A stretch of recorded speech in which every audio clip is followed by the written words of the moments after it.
Pour l'exercice 49, on nous dit chacune des fonctions suivantes est de la forme d'un produit de deux fonctions u fois v. Dans chaque cas, identifier les fonctions u et v et donner leur ensemble de dérivabilité. En déduire sur quel ensemble la fonction produit est dérivable, puis déterminer l'expression de sa fonction dérivée. Donc, ici, on voit nos fonctions. Il est bien de rappeler les ensembles de définition, étant donné que les ensembles de dérivabilité sont strictement inclus dans les ensembles de définition, c'est-à-dire qu'ils sont des sous-ensembles de l'ensemble de définition, donc une partie de l'ensemble de définition. On rappelle que l'ensemble de définition est conservé lorsqu'on multiplie une fonction u par une constante réelle k, que l'ensemble de définition d'une somme est l'intersection des ensembles de définition, que l'ensemble de définition d'un produit est l'intersection des ensembles de définition et que l'ensemble de définition d'un quotient, U sur V, est l'intersection entre l'ensemble de définition de U et presque l'ensemble de définition de V, mais on met une petite étoile pour dire qu'il s'agit des éléments de l'ensemble de définition de V tels que le dénominateur ne s'annule pas, étant donné qu'on ne peut pas avoir V qui s'annule au dénominateur. Par exemple, pour F, dont l'expression est la suivante, on sait que le 1 sur x, il est défini lorsque x ne peut pas prendre la valeur 0, donc sur R étoile. Ici, on a une fonction affine qui est donc définie sur R, ou que l'on peut l'expliquer en disant que x peut prendre n'importe quelle valeur, étant donné qu'il n'est pas au dénominateur ou sous une racine carrée, parce que sous la racine carrée, on ne met que des nombres positifs. Donc ici, x peut prendre n'importe quelle valeur, et en le multipliant par moins 6, d'après cette égalité, l'ensemble de définition de x qui vaut R ne va pas changer. Donc x défini sur R, moins 6x défini sur R, une constante est définie sur R, donc par somme, on fait l'intersection entre R et R. Donc on a la constante définie sur R, l'intersection entre R et R qui vaut R. Et maintenant, comme on fait le produit, on a dit l'ensemble de définition du produit, c'est l'intersection des ensembles de définition. Donc ici, on doit intercepter R étoile avec R, ce qui nous donne R étoile car l'intersection, c'est l'ensemble des éléments qui sont communs aux deux ensembles. Le seul nombre qui n'est pas commun aux deux ensembles, c'est 0, car 0 n'est pas dans R étoile, mais il est dans R. Et donc, l'intersection consiste à juste enlever 0 et garder tous les autres réels. Donc ici, l'ensemble de définition de F, c'est R étoile. Bien évidemment, j'ai mis ça en vert parce que ça n'apparaît pas dans la copie. Vous observez votre expression, vous cherchez les valeurs qui pourraient annuler un dénominateur ou des valeurs de x qui pourraient nous donner des nombres négatifs sous le symbole du radical pour la racine carrée. Donc ce sont ces valeurs à exclure. Pas de nombre nul au dénominateur et pas de nombre négatif sous la racine carrée. Donc on continue toujours dans nos recherches des ensembles de définition qui ne sont pas demandés ici bien évidemment, mais qu'il faut savoir trouver. C'est important de connaître comment on fait pour trouver les ensembles de définition, étant donné que l'ensemble des dérivabilités est une partie de l'ensemble de définition. Maintenant, pour la fonction g, quand l'expression est donnée ici, x peut prendre n'importe quelle valeur réelle, et une fois qu'on l'élève au carré, on peut même dire que c'est grâce au produit x fois x qui donne l'intersection de R avec R et nous redonne R comme ensemble de définition de R carré. Et ici, on a dit, on ne veut pas avoir de nombre négatif sous la racine carrée. Donc, l'ensemble de définition ici, c'est les réels qui sont positifs que l'on note R+. R+, on le note aussi sous forme d'intervalle, 0 inclus, plus infini. Et comme on fait le produit, on a dit le produit nous donne comme ensemble de définition l'intersection des deux ensembles de définition. Et R inter R+, on cherche les nombres qui sont communs aux deux. Les nombres qui sont en même temps des réels positifs et des réels, ce sont tout simplement les réels qui sont des réels positifs, soit l'ensemble ou l'intervalle 0 inclus plus infini. Donc on note que l'ensemble des définitions de G c'est R+, ou l'intervalle 0 inclus plus infini. Maintenant pour J, on va refaire la même chose. Ici c'est un polynôme défini sur R, un polynôme défini sur R, produit de deux fonctions définies sur R, car on fait R inter R qui donne R. Et si on devait l'expliquer plus en détail, on dirait que x puissance 5, c'est défini sur R. X au cube est défini sur R. Et donc, la somme est définie sur l'intersection des ensembles de définition R inter R qui vaut R. Et on fait la même chose ici. X carré, c'est défini sur R, bien évidemment, parce qu'on peut calculer le carré de n'importe quel nombre réel. Et ici, on a une constante. Et les constantes sont définies sur R. Et donc, comme ici, on sait que c'est bien une somme, car soustraire par un nombre, c'est ajouter son opposé. Donc, on a bien que l'intersection de cette somme a pour ensemble de définition l'intersection des ensembles de définition. R inter R qui vaut R. Et comme on fait le produit des deux, ça nous fait l'ensemble de définition du premier, inter l'ensemble de définition du deuxième, d'après ce que nous avons précisé ici. Et comme on vient de le voir, ça donne R. Donc, on obtient bien le même ensemble de définition R que l'on voyait assez rapidement. Je rappelle qu'il ne faut pas mettre ça dans vos copies, bien évidemment. Maintenant qu'on a vu comment ça marche pour les ensembles de définition, on peut refaire la même chose ou presque pour les ensembles de dérivabilité.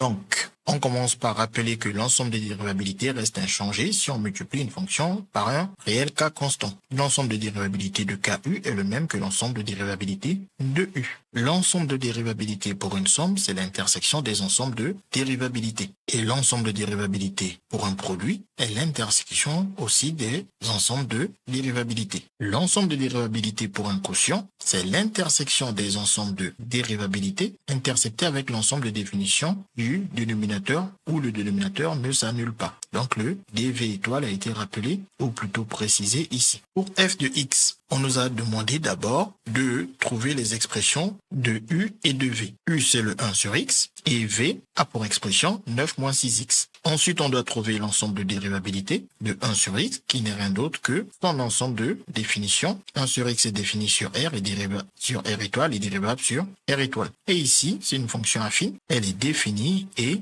dérivable sur r. Donc, l'ensemble de dérivabilité de f, qui est donc l'ensemble de dérivabilité du produit, et d'après ce que nous avons précisé ici, l'intersection des ensembles de dérivabilité. Soit, le premier c'est r étoile, le deuxième c'est r, donc r étoile inter r, nous donne r étoile. Bien évidemment, pour le rédiger, on ne fait pas une présentation de cette manière, on fait plutôt une phrase. Donc, comment expliquer ça le jour d'un contrôle? Dans une copie, on va plutôt dire, par exemple, bien évidemment, il y a plusieurs manières de rédiger. On peut par exemple dire, comme x associé 1 sur x est défini et dérivable sur r étoile, on peut aussi mettre u dans cet exercice parce que cette fonction, c'est la fonction u. Mais plus généralement, on va laisser ça parce qu'on n'a pas toujours le nom u qui apparaît dans tous les exercices. Et que x associé 9 moins 6x est défini et dérivable sur r. Alors, par produit, f est défini et dérivable sur r étoile. Attention, on n'a pas toujours l'ensemble de définitions qui est égal à l'ensemble de dérivabilité. Si l'ensemble de définitions est différent de l'ensemble de dérivabilité, vous précisez défini sur tel ensemble et dérivable sur tel ensemble. Pour g de x égale à x au carré facteur de racine de x, on commence par trouver comme demandé u et v. U c'est x carré et v c'est racine de x.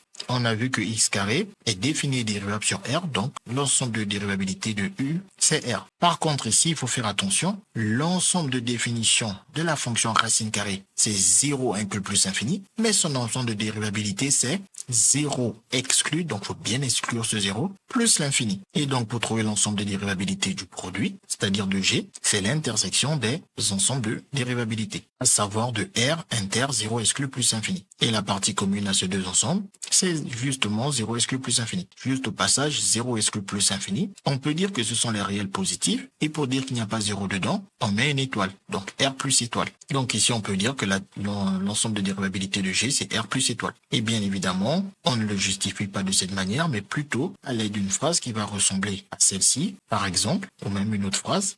On commence par dire, pour le premier, associé x carré est défini et dérivable sur r. On peut aussi dire comme u, parce que ça c'est u, ou on peut aussi reconnaître que c'est la fonction carré. Donc comme la fonction carré est définie et dérivable sur r, et la fonction qui a x associé racine de x, on aurait aussi pu mettre EV, et on peut aussi reconnaître que c'est la fonction racine carrée. On aurait pu dire, et la fonction racine carrée est définie sur 0 inclus plus infini, et attention, dérivable sur 0 exclu plus infini. Donc vous voyez bien qu'on a dû citer les deux ensembles lorsqu'ils ne sont pas identiques. Alors G est défini sur 0 plus infini, car on a fait l'intersection de deux ensembles, R inter 0 inclus plus infini, et dérivable sur 0 exclu plus infini, car on fait aussi l'intersection R inter 0 exclu plus infini. Et bien évidemment, c'est par produit de ces deux fonctions. Il ne nous reste plus qu'à faire la même chose pour la fonction j. On commence par trouver u et v. U, c'est le x puissance 5 plus x au cube, et v, c'est le x puissance 2 moins 4. U, c'est un polynôme, c'est-à-dire des sommes entières des termes de puissance positive de x avec des coefficients. Ici, les coefficients, c'est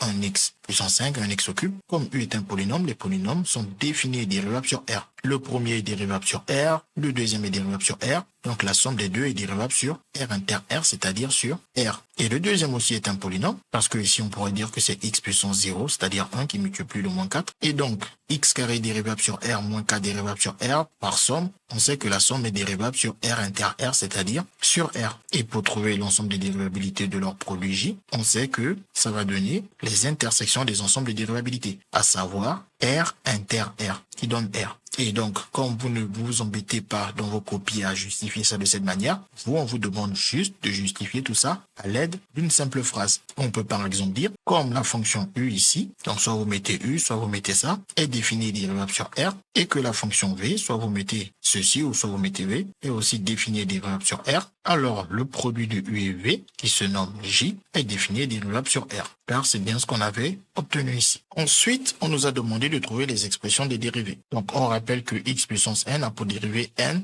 facteur de x puissance n moins 1, qu'une constante a pour dérivée 0. Il se trouve ici lorsque n vaut moins 1, mais on peut le mettre en avant. C'est 1 sur x qui a pour dérivée moins 1 sur x carré. Donc, super important de le mettre en avant car il est beaucoup utilisé. Et racine de x aussi, qui a pour dérivée 1 sur 2 racine de x, qui peut être retrouvé avec cette formule, même si n est un entier non nul. On peut remplacer n par 1/2, faire ce tabu et retrouver cette formule. Bien évidemment, si vous l'avez oublié. On rappelle que la dérivée de KU, c'est KU', que la dérivée de U plus V, c'est U' plus V', la dérivée du produit, c'est U'V plus UV', et bien évidemment, on peut aussi changer l'ordre pour mettre V'U. Cette formule-là concerne la dérivée du quotient et non pas le produit. Donc, U sur V' a pour dérivée U'V moins UV' sur V carré. Et bien évidemment, ici, on peut aussi écrire V'U, car il est intéressant de distribuer directement moins V' si on a besoin de développer. Et en particulier, 1 sur V a pour dérivée moins V'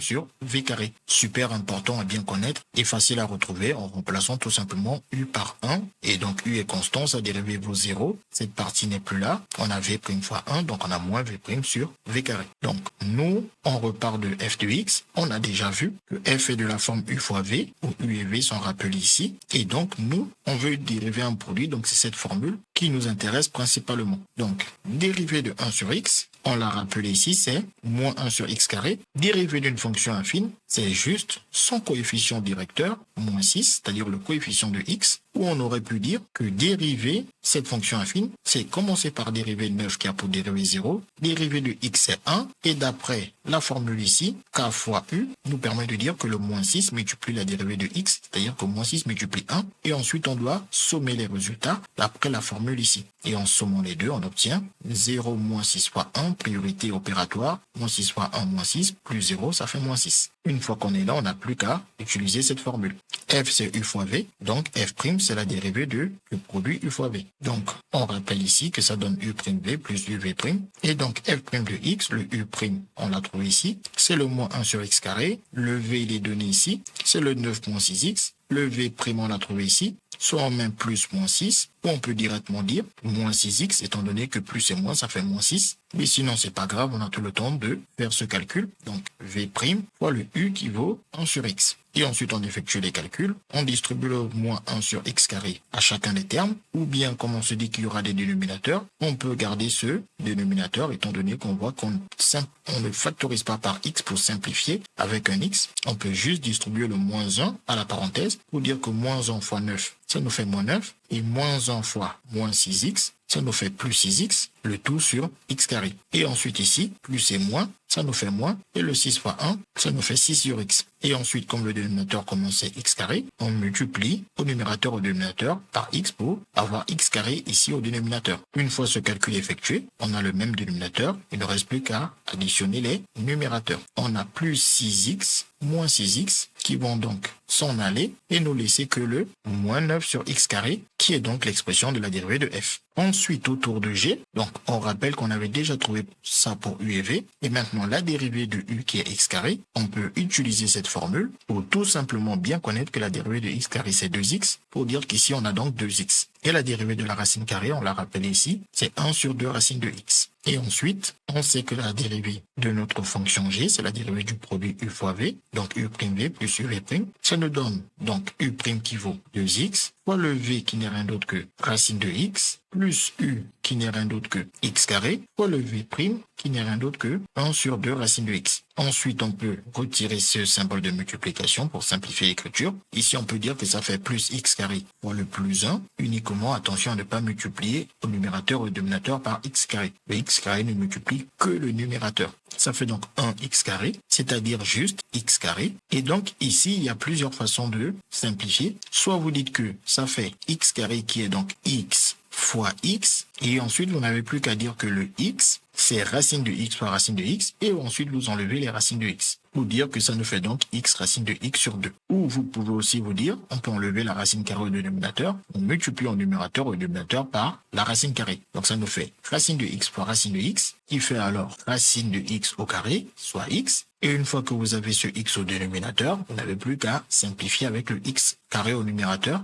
en n'oubliant bien évidemment pas la racine carrée à côté. Et il nous reste bien évidemment un x au numérateur. On obtient bien évidemment la même chose, x racine de x sur 2. Et là, soit vous dites divisé par 2, c'est multiplié par 1 demi qui vaut 0,5. Et 0,5 plus 2, ça fait 2,5x racine de x. Ou bien vous réduisez au même dénominateur. Donc vous multipliez, vous divisez par 2, ça vous fait donc 4x racine de x. Et avec ce 1, x racine de x, on obtient alors 5x racine de x sur 2, qui est l'expression de la dérivée de g. Donc bien évidemment, on avait fini de dériver g depuis cette ligne. Et comme on ne peut pas laisser les expressions sous une forme qui n'est pas simplifiée, il faut faire tous les calculs pour atteindre une forme beaucoup plus simple de la dérivée. Donc il ne suffit pas juste de dériver, il faut dériver et ensuite simplifier les écritures. Bien évidemment, dans l'énoncé, on vous dit juste dériver. C'est à vous de savoir que vous devez derrière effectuer les calculs pour réduire l'expression de la dérivée. On passe enfin à la fonction j. On rappelle qu'on avait déjà dit quelles étaient les expressions de u et de v. Et on précise aussi que la dérivée de x puissance n, c'est n x puissance n-1, car on va l'utiliser. On a pas mal de puissance de x ici. Donc ici, pour la dérivée de u, on commence par la dérivée de x puissance n à l'aide de cette formule. Ça fait 5x puissance 5 moins 1, mais 5 moins 1, c'est 4. On fait la même chose pour x cube. Ça nous fait 3x puissance 3 moins 1 pour n bien évidemment qui vaut 3. Et 3 moins 1, c'est 2. Et maintenant ici, pour x carré, on a dit soit vous utilisez cette formule avec le n qui vaut 2. Donc 2x puissance 2 moins 1. 2 moins 1, c'est 1. Et x puissance 1, c'est x. Il est préférable de répondre que ça fait 2x étant donné que ça paraît très souvent qu'il faut dériver x carré. Et la dérivée d'une constante, on a dit que c'est 0, comme vous voulez, plus 0, moins 0. Dans tous les cas, c'est 0. Et on ne perd pas de temps à l'écrire. Donc la dérivée de j, c'est la dérivée de notre produit uv qui vaut u'v plus v'u ou uv', comme vous voulez. Nous, on va choisir v'u, surtout qu'il y a pas mal de parenthèses. Donc ça nous fait u' qu'on a trouvé ici. Donc on écrit u', multiplie ensuite on nous dit par v qui est donné ici, x carré moins 4, et ensuite plus v' qui vaut 2x. Donc on met 2x ici, et ensuite fois le u qui est donné ici, donc on écrit l'expression de u. Et bien évidemment ici, on a dit, une fois qu'on a fini de dériver, parce que là on a fini de dériver, il faut simplifier les expressions. Donc on peut développer et réduire ces expressions. On peut même aussi envisager de factoriser par x. Si vous êtes à l'aise avec la factorisation, vous pouvez vous dire ici, c'est factorisable par x puissance 2. Et ici, dans la parenthèse, on peut faire sortir un x pour avoir du x puissance 2 pour prendre ce x puissance 2 en facteur. Ou même, vous pouvez aller plus loin pour vous dire, on peut factoriser dans la parenthèse par x puissance 3, etc. Donc nous, on va faire ce qu'il y a de plus simple ici dans notre cas. On va développer. Pour cela, on distribue le premier terme, double distributivité, 5x puissance 4 fois x puissance 2. Les puissances additionnent, ça fait 5x puissance 6. Et ensuite, 5x puissance 4 fois moins 4. 5 fois 4, 20 avec le moins 20x puissance 4. Et ensuite, le plus 3x carré, on le distribue. Les puissances additionnent. Ça nous fait donc 2 plus 2 qui nous donne la puissance 4. Et ensuite, plus 3 fois moins 4. Ça nous fait moins 12 et avec le x carré, moins 12x carré. On refait la même chose ici, on distribue le 2x. Ici, c'est la puissance 1 qui s'additionne avec la puissance 5 pour donner la puissance 6. Et ensuite, pareil, puissance 1 qui s'additionne avec la puissance 3 pour nous donner la puissance 4. Et ensuite, on regroupe les termes qui ont la même puissance de x, les puissances 6 de x, les puissances 4 de x et les puissances 2 de x. Et ensuite, on n'a plus qu'à additionner. Ici, on a 5 et 2, 7x puissance 6. Ici, on peut cumuler d'abord les positifs entre eux. Plus 3, plus 2, 5. Moins 20, plus 5. Moins 15x puissance 4. Et ici, il est tout seul. Donc, on le réécrit. Et donc, on obtient ainsi l'expression de la dérivée de la fonction j. Et on voit bien que x carré est un facteur commun et qu'on aurait donc pu factoriser par ce x carré, ce qui nous aurait laissé cette expression dans notre parenthèse. En prenant x puissance 2, il reste x puissance 4. Et en prenant encore un 2, il nous reste x puissance 2. Et ici, en prenant x puissance 2, il ne reste que le moins 12. CQFD, ce qu'il fallait découvrir.